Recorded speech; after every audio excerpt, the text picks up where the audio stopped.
Uh-huh. Here we go again.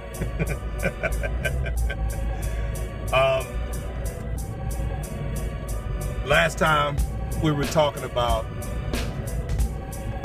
belief systems and leadership.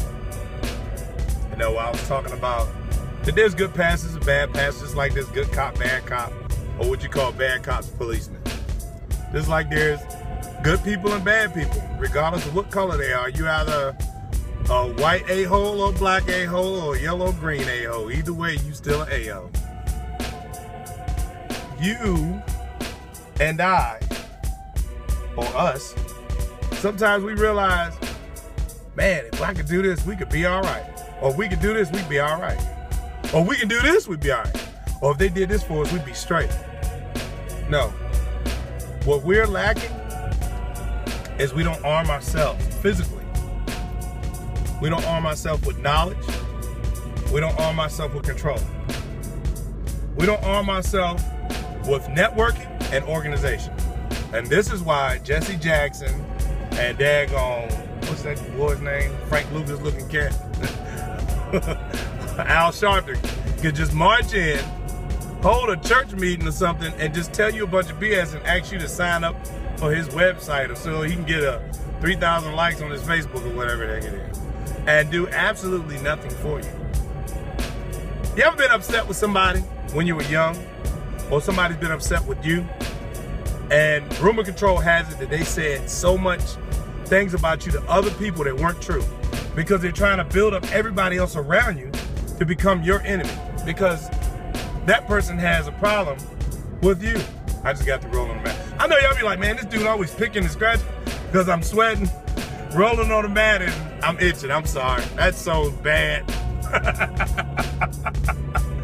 But a person will campaign against your ideal image of who you are, and will tell everybody. This happens in high school all the time. These things were going on when we were children, and you thought that when you became an adult that the campaign would stop. Yeah, the campaign will stop as a solo campaign, but then it moves to your gender, your belief system, and your cultural color. That's when a campaign really gets aggravated, because this keeps you from buying a certain car because your interest rate is too high based on your cultural color, or your credit, which is usually based on your cultural color. It keeps you from moving in certain neighborhoods. Yes, that still does exist. A lot of times you look at your white counterparts and you like, man, this job he has and I make, well, how is he being able to afford boats and four-wheelers and all these guns and stuff? Maybe because he uses credit. But the credit card companies don't call his or her house the way they would call your house. So a campaign that started off as a child from individual peoples in your school and your neighborhood, or this girl don't like you, that guy don't like you. As you graduate and go through life from high school to college, when you get into the workforce, that campaign becomes so surreal that it's an institution, it's an organization, it's a system, a campaign system. When you look at racism, racism is a campaign system. You understand? Let's look at it from a mathematical perspective and point of view. I have 690,000 of my people compared to 3 million of your people. Now I want to ensure that my people can flourish, go forward, and have children, but my people are not doing so well in that area. So what I must do is guarantee that their ability to get in school is easier and a little bit more effective. I must guarantee that their ability once they leave school to get a job or to apply for a job is a little bit more easier. And I must ensure that their ability to work and apply themselves doesn't seem that hard. I'll put that on another non-consistent group of people that I don't like. Now, are you doing it on purpose? Who knows? Or you're campaigning. And what I mean by campaigning, not only the platform that you're on to get elected, but you're trying to keep your competition from being elected. And how do you stop your competition from being elected? You get on a platform and you smear them. The first thing you go after is their character. Now, when you know somebody, their interpersonal skills, to insult their character, you got to be able to prove that it's true. So how do you prove that a character of a cultural race is true?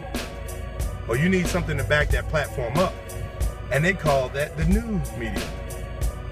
Yes, the news media, believe it or not, are responsible for all the bad relationships between the police and the regular citizen, the average citizen. To be honest with you, if you look it up statistically, only 16% of the African-American race called the cops. 16%. Guess who the other 84% are? You guessed it. Tom, Dick, Joe, Jane, and Becky. So, if you look at it, African-Americans, 16% of the African-Americans that's the call value for police. And then 11% of that is traffic stops or car accidents or whose accident is this anyway? So that means to tell me that if 11% is this and it's 16, that 5% of it is domestic violence, where, you know, your baby mama drama or whatever chick you land with because you're unemployed, you're not focused, you're allowing the system or the game that is present to beat you from being a man. Well, she gets to ass with you because you got a couple of girls' names in your phone and you living under her roof, which happens to be a free roof. Ooh, Jesus, that was ugly. Which happens to be a free roof. So she can claim superiority over you who are not financially capable of what I say unemployed. So most of the call volume are single mothers that are living in the hood that are saying that their boyfriend did this and that, or just telling the cops that he hit me. But either way, it's still part of the larger process, which is the campaign. Because I'm gonna tell you how they play a big part as well. So, they assault your character as a culture. So how do you assault a character as a culture? First person you gotta work on is who? Nope, the men. You have to work on the men. First thing you gotta do is deploy them in World War I, World War II, and Vietnam, and never give them any awards. You always give them posthumous awards. They always say, oh, for their bravery and valor after they've been dead for 200 years. That way you can call them cowards. Yeah, you can call them cowards and say they never done anything. So World War I, World War II, Iwo Jima, Vietnam, and the Korean War, they've never done anything. They get their awards once they're dead and gone, and the only person that knows about it or even gives a damn about it is that generation who thinks history is written some other way. Because believe it or not, combat cameras or combat action cameras are never embedded with what you call the truth that people don't want to see in the newspaper. Okay? Because when you're building history, when you're building a lie, you have to build a story from where it's happening all the way out to the people who don't know what's going on. So you got to ruin the image. So after you already proved to everybody that this cultural character of males are cowards and they suck in the military, even though there's 68% of the military, so you mean to tell me the other 30, 40%, not counting women and minorities, are the ones that's winning war? Strange. But I'll fall for that. Then you have to talk about his sexual deviance. That, oh, he'll rape you and all he wants to do is sleep with white women and ravage them because he's an animal. You see how this thing is building up? And this is propaganda. So you use sex and war as your first stage of propaganda. Then if that doesn't work, you have to convince his woman that he doesn't make enough money or he doesn't stay employed enough to get her the things she needs so that she can go around for the next 65 years and say black men ain't shit. Do you get what I'm getting at? Yeah. Now don't get me wrong. You have a small percentage of brothers that ain't doing something, but does that mean that the whole culture ain't shit? Or just the guy that you chose to sleep with? So you ain't shit for choosing an ain't shit person. Get what I'm saying? And then once you're done with that, the last but not least, the two main things that actually put the nail in the coffin, you have to say that whenever you see a congregating amount of gentlemen, a group of gentlemen, with 3 or more, 4 or more, hanging together, that are intellectuals that probably starting a business, the way you scare those jokers apart, you say that there's something called down low brothers that exist. Now, do they exist? Yeah, they do exist, but not to the point of what Hollywood said. Are you even sure they exist? I haven't been there to watch none of that crazy mess. But once you made the down low brothers, then you get a couple of celebrities to wear a t-shirt, take a little photo out, and say gay is a new black. You have just now ruined the cultural capability of an African African-American male in less than 30 years. From 70, think about it, 80, 90, 2000. From 70 to 2000, it took 5 things in 30 years to just ruin that person. You ensure that they can't get a job because if they put African-American, male, single or married, Baptist or Christian, you're not going to get a call. No one's going to call you home. Now that you got them to their ultimate low, you use something called city ordinance. You know, like spitting on the ground, walking in the street, standing on a corner, loitering, because believe it or not, police are not here to protect y'all. Police are here to protect property. That's why their word or the name police sounds more like a policy. The word policy, like an insurance policy, to claim property, to protect property. A policy or police, policy, police. That's why they spell so similar. Because policemen protect property. They do not protect personnel. When they say serve and protect, they ain't talking about people. They're talking about the state and the city and the county and the country that they live in. That's it, not people. To protect and serve property. So don't get it messed up. Once you put this man to his ultimate low, you've ensured that out of 1,000 men, only 150 of them are going to make it. And with that 150, they shouldn't be able to make it. But lo and behold, you did not count on the attractiveness of the unemployed male and the wantedness of the highly employed or sometimes getting free money female. She still wants that brother, regardless of what you do. And while we're still having babies today, whether fatherless, unwedded, or with fathers.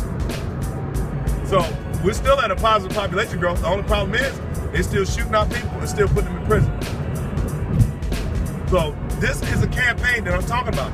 This campaign is all about psychological warfare because you don't believe that a system has been put in place to ensure you have negative population growth. There is a system put in place to ensure you do not succeed. When I mean you, I mean us. I'm nowhere near free from the finish line. I'm still there too. But the thing that we need to work on is our ability to organize, our ability to communicate, our ability to construct, our ability to protect, our ability to educate, and our ability to be proactive.